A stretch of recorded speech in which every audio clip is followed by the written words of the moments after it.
Hey, buddy, watch this. Hello, Regis Gilman is the name, and Hearthstone is the game. And to my surprise, it's time for another Witchwood card review. That's right, 4 new Witchwood cards have been revealed, and all of them have to do with the odd or even mechanic introduced with Gin Greymane and Baku the Moon Eater, as you probably saw with the first set of revealed cards. Now, as always, if you're short on time, you can use the link in the description, skip ahead, watch some quick reviews where I just rate these cards from 1 to 5 stars real fast and just check out all the new reveals. Or if you have some time, we can go ahead and jump into my detailed reviews where I'm going to discuss each of these cards at considerably greater length. Up first here we have a new Shaman card. This is the Mercs Bark Eel, a 2-mana 2/3 beast, so a River Crocolisk to start, but of course it has a battle cry that reads, if your deck has only even cost cards, deal 2 damage. So this is obviously supposed to be a partner in crime to Gin Greymane. Now, assuming that style of play does actually work, clearly Murkspark Eel is better than your average 2-drop. Obviously has some upside over things like River Crocolisk. But I don't know that it's absolutely amazing. I mean, compare this to Medivh's Valet, for instance.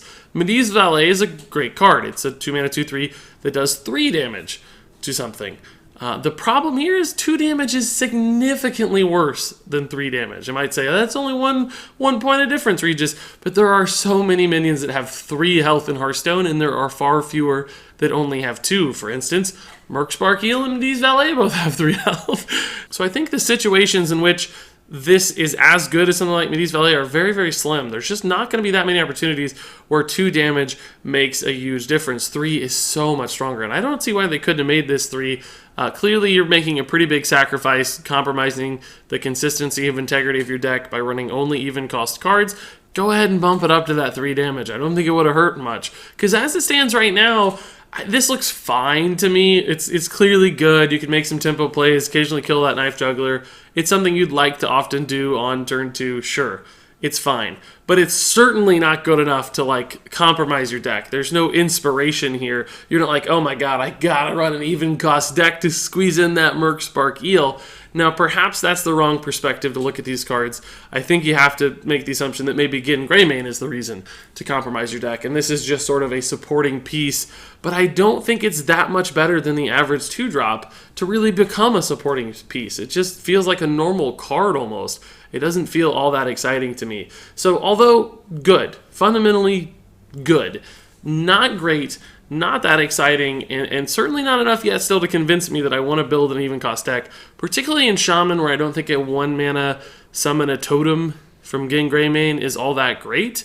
I mean, 1-mana totems are certainly better than 2-mana totems, but they still have the fundamental issue of totems, which is that they're random. So, Murkspark Eel could support a kind of board-based Shaman style of play where you're trying to get early minions out. This allows you to kill some stuff on your opponent's side of the board so it can't trade back in. So you can really utilize that Flame Tongue value, maybe set up for the potential Bloodlust. But oh wait, you can't use Bloodlust because it's not an even cost card. So as you can see, things start to fall apart pretty quickly every time you go down these paths. Now, again, not saying Murkspark Eel is terrible. Not saying the deck's not going to work. I think it's possible, just that I would expect a little bit more. And as you'll see maybe in some of these other cards, I think this is going to be a trend. Like, these even cost cards are all good. They're all fine. They're just not amazing or inspiring or quite what I expected in order to compromise my deck that much. So that said, I like Murkspark Eel just fine. Let's go ahead and talk about some of these other ones too. Up next is the new Priest card. This is the Glitter Moth, a 5-mana 4/4, also a beast, interestingly. And this battle cry reads, if your deck has only odd cost cards, so now we're moving on to more of a Baku the Moon Eater style deck, you can double the health of your other minions. And if you think right off the bat, that sounds amazing. Like, getting double the health, that's crazy. We can see right now in the meta with combo Priest that's really prominent that Divine Favor is pretty good. You can combo a lot of stuff. Play them Twilight Drakes, bump their health up twice, drop that Inner Fire, and boom, your opponent's dead. Use that Potion of Madness to steal stuff. Double its health, boom, your opponent's dead. But, of course, Glitter Moth is a little bit different because Divine Favor is only a 2-mana card. It's a card that you can get off of Shadow Visions. It's a card that gets discounted by a Radiant Elemental. Glitter Moth is much, much harder to utilize in that sort of fashion. So I think right off the bat we can say this isn't a combo setup card because it's so much more expensive. It's harder to slot into turns. There's no discounts. There's no ways to duplicate it or generate additional copies. So I think you have to ignore the combo potential right off the bat, or at least put it to the side. And I think you have to focus instead on like the board value. So it's generally really good to double your minions' health. You can take a lot better trades. Everything gets harder for your opponent to remove. You can better utilize Priest hero power, particularly the upgraded hero power from Baku that's going to be healing for 4. So suddenly after your minions trade, they have a lot more leeway to heal back up. So that supports, I guess, the Baku upgrade as well. All of that's great. The problem for Glitter Moth with me, the fundamental issue that's going to hold this card back, and the reason it's not as exciting as it could be, is that it's very much a win more style card. In other words, Glitter Moth is going to be best when you already have 2 or 3 other minions on the board. And that's just not going to be that easy to accomplish.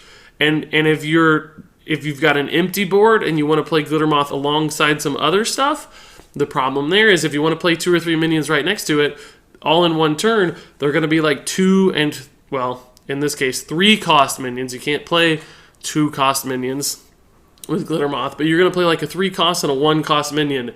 And 3 cost and 1 cost minions don't have very much health, so you really reduce your ability to double their health. So unless you've already gotten a nice board and you're ahead, I feel like Glitter Moth is just going to be a really weak and uninspiring card. It's just not going to do much. It's going to be so hard to use. And then again, of course, you've got your deck compromise. So I don't see yet just how this one fits in personally. It doesn't make a lot of sense to me. If it were bigger minion itself, 4/4 is okay for 5, but a little underwhelming. That might help a little, so it feels better to just kind of play it out on its own. I mean, I guess granted, if you just play it with one other minion, say you play it with like a Tar Creeper, that'll buff that Tar Creeper's health to 10. That's not bad, but is it really that much better than Cabal Talon Priest? I'm not sure it is. Cabal Talon Priest is so much more flexible. It's 3 mana. It has a similar stat line. It's only got 1 less attack. It often is still giving 3 health. In this perfect scenario with Tar Creeper, we bumped it to 10. So, to me, I don't see a whole lot of applications yet for Glitter Moth. I just don't see it fitting in or making sense or helping you win games that you weren't already going to win. Sort of the epitome of a win more card in my eyes. So now let's talk about the Mage card. This is Black Cat, a new 3 mana 3/3. Also a beast. I'm just going to spoil it now. All of these are beasts. I don't know what significance that has, but might be something to keep an eye on. For some reason, they made them all beasts, or at least the ones they revealed were all beasts. Anyway, Black Cat has spell damage +1 by default. So frankly, this is almost a playable card even without the context of the odd cost cards. If you need spell damage, hey, here's your Suit Spewer, the card from Goblins versus Gnomes, the exact same stuff. But also, if your deck has only odd cost cards, then you can draw a card from the battle cry here as well. And at that point, this basically becomes a mini Azurdrake. Hey guys, remember Azurdrake? Here's the tiny little cat version. So for 2 mana less, you kind of just lose 1 attack and 1 health. And that looks pretty good. Black Cat does a lot of nice things. It also kind of reminds me of Blood Mage Thanos, right? Spell damage, draw a card, stats for its cost. All of those cards line up pretty well. Black Cat looks a little bit more favorable from a mana cost standpoint. And I think this is the kind of card you'd like to run. But there's still, of course, the downside of building your deck. And as good as Azurdrake was, it was one of those cards that everybody could run. It was never a card that was just like an absolute standout, or a swing card, or a card that won you the game. So still, despite getting a nice little mini Azurdrake for Mage, it doesn't feel quite good enough, quite strong enough. Yes, it's fine, it's good, it's above average, but only a little bit above average. It's not that much better than your Azurdrake of old. So, once again, a nice card. I feel solid about it, but it just doesn't leave me wanting. It doesn't just really urge me into an overwhelming sense that I have to play a Baku the Moon Eater deck. Not to mention, Mage suffers a lot from Baku the Moon Eater. They lose some really, really strong cards. All the Frostbolts and Fireballs of the world are suddenly gone, absent. So, there goes your spell damage advantage, right? Clearly, more cards will come out. Clearly, you could build a list with Black Cat as a nice little part of it. But when you play that Black Cat, are you really going to feel like you just won the game? Are you going to feel like that was so good that it was worth it to sacrifice everything else? The answer to that question to me still kind of remains no. So yeah, I will end up judging this card on the basis that it's a little mini Ezredik. It's really solid. It's good. But I'm still not going to believe in my heart of hearts that it's good enough, that it's strong enough. And I mean, that's a theme that's going to carry out throughout this entire video. It's just not quite there for me. It falls just a little bit short, despite being an above average card in this context. Now, clearly, like every other card on this list, if you don't have the odd cost cards, I think we can all agree these just aren't good enough. So they're very restricted and limited in their capacity as well, which I'm not judging or holding against them as far as my star ratings are concerned, but it's certainly something to note as well. And then finally here we have the Gloom Stag, a new 5-mana Druid minion. It's a 2/6 beast. It has super cool artwork. I love the artwork a lot. And this one has Taunt by default, and it also reads Battlecry. If your deck has only odd cost cards, gain +2/+2. So again, you're pretty much always going to get the +2/+2 because I think you'd only run this in a deck with the full support to empower that Battlecry. So you can assume that this is going to be a 4/8 taunt for 5 mana. And yet again, I feel like a broken record, so I apologize. That's good. That's better than you'd expect for an average 5-mana card. It's better, for instance, than Druid of the Claw in taunt form, which is a 4/6. But yet again, I just don't think that's so overpowered or so amazing that it gives me a reason to compromise my deck. Now, does Baku the Moon Eater, because this is again a Baku support card, odd cost this time around, does that make Druid really, really good? Well, an upgraded Druid hero power that does 2 attack, 2 armor for 2 mana, again, that's fine. It's pretty good. It's better than average. There's a nice swing there. You get, particularly the ability to gain armor is fairly nice. It adds up like the warrior hero power, but also gives you the mage ping in some ways. So all that's good. But Gloom Stag, honestly, even in a Baku the Moon Eater style deck, I feel like I might still rather run Druid of the Claw than Gloom Stag. Now, you could obviously run both, but my thought is the ability to turn that Druid of the Claw into charge damage is worth more than the additional 2 health on Gloom Stag. Not to mention that Gloom Stag is even more susceptible to silence than a card like Druid of the Claw. Of course, both get their taunts silenced, but Gloom Stag also loses stats when it gets silenced. So, to me, this just looks worse than Druid of the Claw, even in the proper context, even when it's fully supported. So that is actually a bit more troublesome for this card than even the other cards on the list, which all just look like they have minimal upsides. This one I'm not even sure actually has upside. So that makes me nervous. A 4/8 taunt, again, great turn 5 play, but not so absurdly good that I feel like I have to run this card or play in this style of deck. So I guess, in summary, looking at all of these cards, maybe I'm expecting too much, or maybe I'm asking for too much.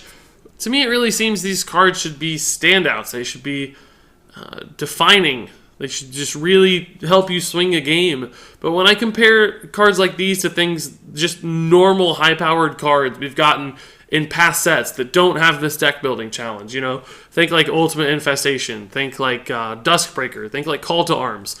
Those are all meta-defining cards in their era. Those are all things that are just obviously and incredibly good. And none of these feel nearly close to that power level. They feel like just your everyday run-of-the-mill cards. And I don't think that's good enough. That doesn't seem strong enough, defining enough to support this kind of archetype. So, again, maybe I'll get this all wrong. Maybe these will just work in that puzzle piece context. Maybe these are just slightly better than average cards that'll just help fill in the gaps and make this archetype, this design challenge, this deck building challenge make sense. Clearly, Blizzard is going to have more insights into that than me. So I'm not judging these cards too harshly on that context. I'm assuming they're going to work. I'm assuming that those decks are going to work, and I'm rating them based on that. But I still, even within that context, even truly believing that this will work, I don't think they're all that strong. So all that said, that wraps it up for my detailed reviews. Now I'm going to jump into my quick reviews here, where I rate these from 1 to 5 stars. Murkspark Eel is a 3-star card. Glitter Moth is a 2-star card. Black Cat is a 3-star card. Gloom Stag is a 2-star card. And there you go, folks. That wraps it up completely for part 2 of my Witchwood card review. I'm still a little lost on what to make of these. I really thought they'd be stronger, so I'm curious what you guys have to say. Do you think this all adds up? Do you think this makes sense? Do you think these cards are good enough to give you a reason to play Hearthstone this way, or did they leave you feeling just a little underwhelmed as well? Leave your thoughts in the comments below, but until then, thank you so much for watching, and until next time, game on.